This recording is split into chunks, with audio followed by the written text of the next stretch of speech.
The story begins with Marcus arrives, and the senior commander of the army, Vittorius, comes to him. Actually, Marcus is the new commander of this army. After welcoming him, Vittorius gives Marcus some keys and papers and says, "Here, sir, take charge of your responsibility."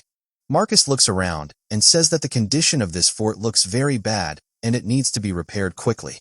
That night, while Marcus is sleeping, he hears some noise from outside. He goes to Vittorius and asks what that sound is.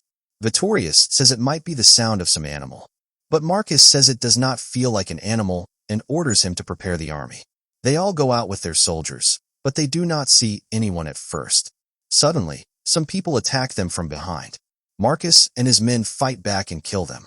After that, he sends a patrol team to look around the area.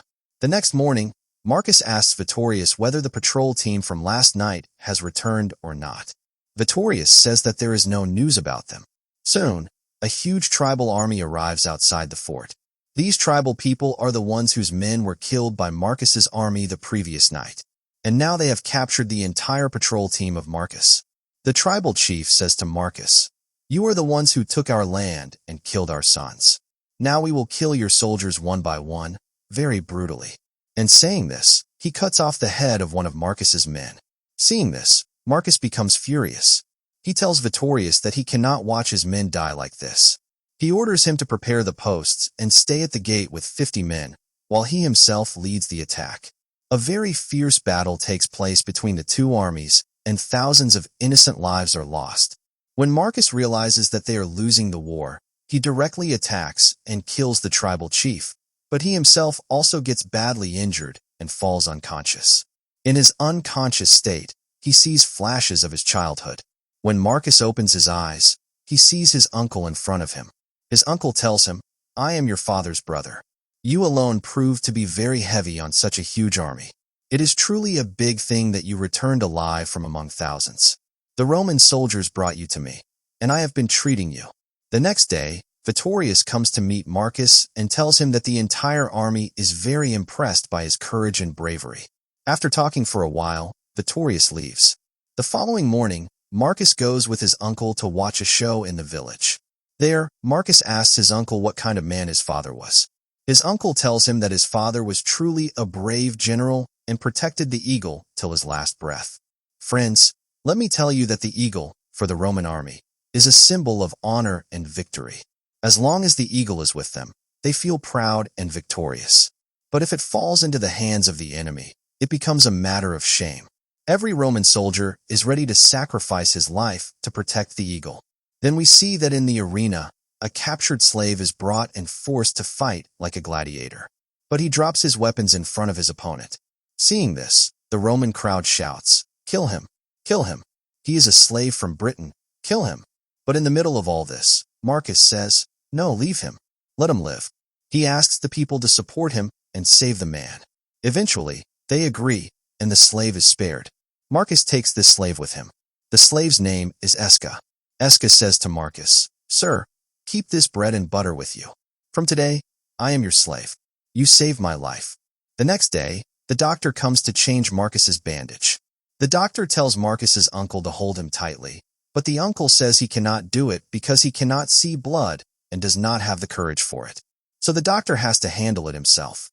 That night, Marcus's uncle introduces him to his friends at dinner. They talk about the Roman Empire. One man tells them that beyond the northern wall, a tribe was seen carrying an eagle. The tribal people keep it in their temple and worship it. Marcus says that if this is true, then some Roman must bring back the eagle from there. But another man says it is impossible because even a large Roman army could not survive on the other side of the wall against the Britons. And besides, it is said that whoever has gone beyond the wall has never returned. Hearing all these negative words, Marcus leaves the place.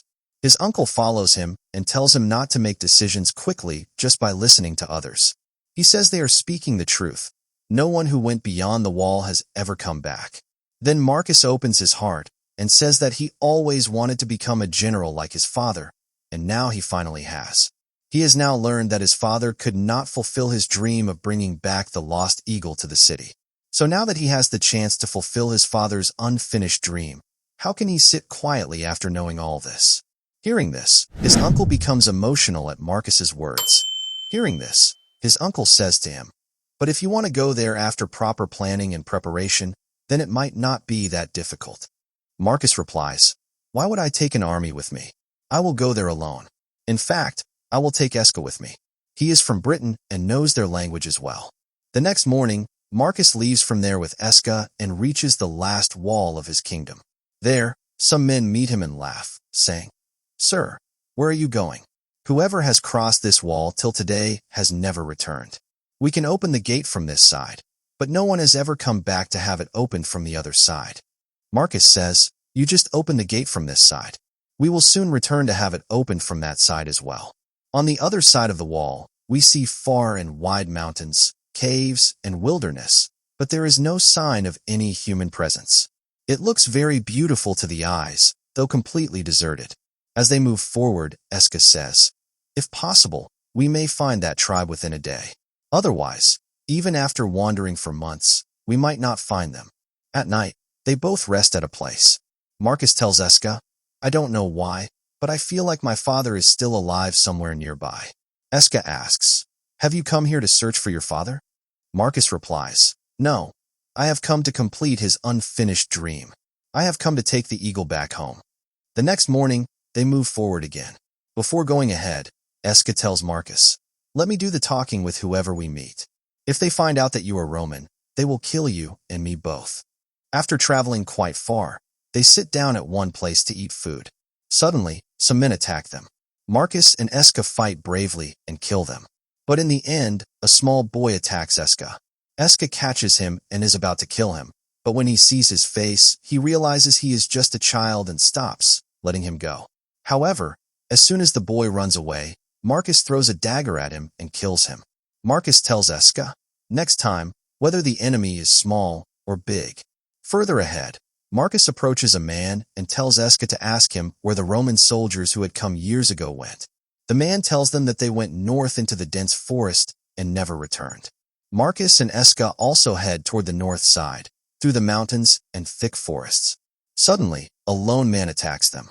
As Marcus is about to kill him, Eska says, "Stop, Marcus. He is one of our own soldiers." After questioning him, the man tells his name, and through conversation, Marcus learns that he is a soldier from the same Roman army in which Marcus's father had served. The man narrates a painful story of the Roman army. He says that in front of their eyes, British soldiers brutally tortured and killed Roman soldiers. The entire forest echoed with the screams of Roman soldiers. They fought bravely with all their courage, but still suffered heavy losses.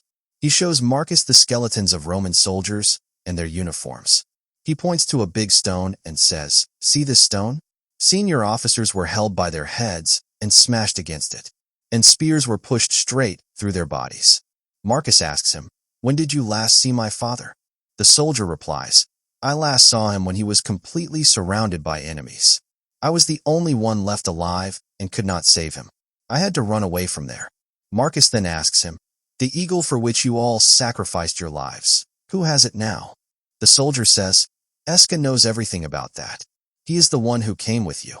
Hearing this, Marcus becomes very angry and says to Eska, "If you knew everything, why did you make us wander so far into these forests? Those people killed my father so brutally, and you did not even care." Eska replies, "They came to kill my people and my father as well." Hearing Eska speak openly like this, Marcus gets furious and says, "Have you forgotten that you are my slave?" Eska responds, "I have not forgotten. And you know, if I had not been with you, you would have been killed somewhere along the way by now." Hearing this, Marcus gets even angrier, and the two of them begin fighting each other. At that moment, a strange man from a nearby tribe appears and asks them who they are. Eska says, "I am the son of Cunival, who was once a chief in the brigade." The man then asks, "And who is this?" To save himself, Eska calls Marcus his slave. After that, the man says to Eska, "Then you are our guest, and we will show you our hospitality." They tie Marcus up and drag him to the tribal chief. They explain that Eska is the son of Cunival, who was once a leader in the British army, and that Marcus is a Roman. So they treat Marcus like a slave and make him do all their work. After a few days, the entire tribe celebrates a function. They drink a lot of alcohol and fall into deep sleep after the celebration. Eska comes to Marcus and says, "Let's escape from here. This is a good opportunity." Marcus quickly goes to the tribe's temple, takes the eagle with him, and comes back to the horses. They are about to leave when suddenly someone calls out, "Eska?" They get scared and look back, but it is just a small boy. The boy says, "Eska, take me with you." Eska replies, "No, son, this is not your path." The boy says, "If my father finds out that I saw you leaving and did not inform him, he will kill me." Eska comforts him and says, "Do not worry. We will manage your father." Saying this, the two of them leave from there. The next morning, when the tribe realizes that both of them have escaped with the eagle, they start chasing them. After 2 days of traveling far away, Eska's horse becomes very tired and collapses. Because of this, both of them continue moving forward on Marcus's horse. But after some distance, Marcus becomes completely exhausted. He tells Eska, "Take the eagle and go from here. Leave me here because I cannot survive anymore." Eska says, "No, I cannot leave you because I am your slave. And if you truly want me to leave, then you must set me free." Marcus gives Eska his father's dagger back, freeing him from slavery. But even then, Eska does not leave him and does not go away alone. And Eska says, "Wait for me. I will return soon." The next day, we see that Eska comes back to Marcus, bringing along the remaining soldiers who had survived from his father's army. There, one of the soldiers tells Marcus that in the entire 9th Legion, his father was such a brave warrior that he held the eagle tightly and kept fighting his enemies until his very last breath. Then Marcus tells everyone that the time has come once again to protect the honor of their country from their enemies, to protect the eagle, because the tribe has returned. But the chief of that tribe, seeing Eska standing with the Romans, says, "This is what happens when you join hands with your enemies." He is such a cruel man that he kills his own child in front of everyone by cutting off his head. The child's only fault was that he had seen them leaving and did not inform his father at that very moment. After that, a very dangerous fight takes place between the two groups. At this point, Marcus and his companions defeat them. Marcus and Eska take the eagle and return to Marcus's uncle.